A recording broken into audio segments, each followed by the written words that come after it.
हिमाचल में 31 जनवरी को खत्म होगा पंचायतों का कार्यकाल।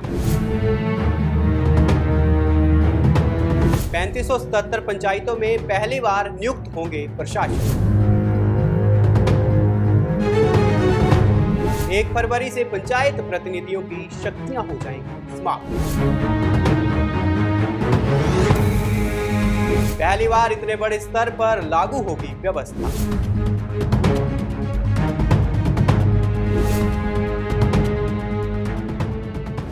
हिमाचल में वर्तमान पंचायतों का कार्यकाल 3 दिन बाद समाप्त हो जाएगा। प्रदेश में ग्रामीण व्यवस्था को चलाने के लिए अभी पंचायती राज संस्थाओं के चुनाव नहीं हुए हैं। वहीं हाईकोर्ट ने स्पष्ट निर्देश दिए हैं कि पंचायत चुनाव 30 अप्रैल से पहले हर हाल में पूरे किए जाए। लेकिन इस बीच में प्रदेश की मौजूदा पंचायतों का कार्यकाल 31 जनवरी को समाप्त हो रहा है। ऐसे में हिमाचल प्रदेश पंचायती राज अधिनियम धारा 140 की उपधारा 3 प्रावधान के मुताबिक 5 साल का कार्यकाल पूरा होते ही 1 फरवरी से वर्तमान पंचायत प्रधानों, उप प्रधानों और सदस्यों की वैधानिक शक्तियां सबक समाप्त हो जाएंगी। ऐसे में देवभूमि हिमाचल की राजनीति और ग्रामीण शासन व्यवस्था में एक बड़ा और ऐतिहासिक मोड़ आने जा रहा है। प्रदेश की 3577 पंचायतों में पहली बार एक ऐसा विकल्प लागू होने वाला है जिससे गांव की सरकार कहे जाने वाले पंचायत स्तर पर होने वाली कामकाज की शक्तियां 3 सदस्यीय कमेटी या एक व्यक्ति यानी पंचायत सचिव के पास चली जाएगी। इस पर अंतिम निर्णय लेने के लिए फाइल सरकार की टेबल पर पहुंच गई है, जिस पर अब मुख्यमंत्री सुखविंदर सिंह सुक्खू के दिल्ली से वापस लौटते ही निर्णय लिया जाएगा।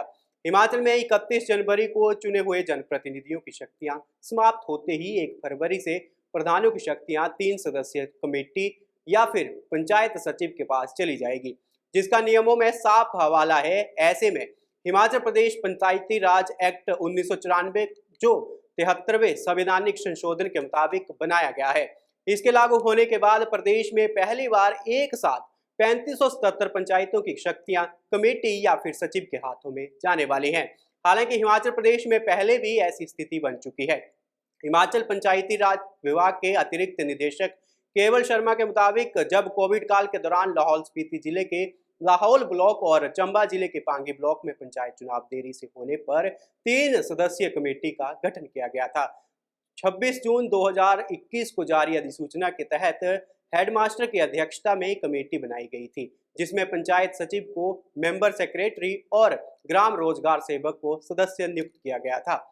उस समय चुनाव होने तक पंचायतों का काम इसी कमेटी ने संभाला। उस समय कुछ पंचायतों की शक्तियां कमेटी के हवाले की गई थी, लेकिन प्रदेश भर में इतने बड़े स्तर पर यानी जिसमें हजारों की संख्या में पंचायतों की शक्तियां कमेटी या सचिव के पास जाएंगी, ऐसा पहली बार होने जा रहा है। ये इसलिए हो रहा है कि पंचायती राज से संबंधित 73वां संविधान संशोधन लागू होने के बाद प्रदेश में आज तक कभी पंचायती राज संस्थाओं के चुनाव नहीं टाले गए।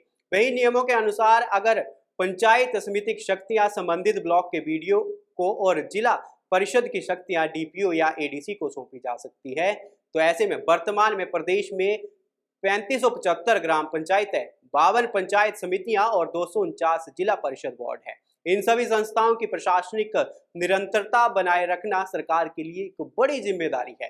हालांकि वर्तमान पंचायतों के कार्यकाल को चुनावी प्रक्रिया पूरी न होने तक के लिए प्रदेश भर से प्रधानों का प्रतिनिधिमंडल सचिवालय में पिछले दिनों मुख्यमंत्री सुखविंदर सिंह सुक्खू से भी मिला था, जिसमें उन्होंने मुख्यमंत्री से चुनाव संपन्न होने तक कार्यकाल को बढ़ाने की मांग रखी थी। लेकिन फैसला नियमों के मुताबिक होगा या प्रधानों की मांग के अनुसार किया जाएगा, इस पर अंतिम निर्णय अब सुक्खू सरकार को ही लेना है। आपका इसको लेकर क्या कुछ कहना है? आप अपने सुझाव कमेंट सेक्शन में जरूर साझा करें।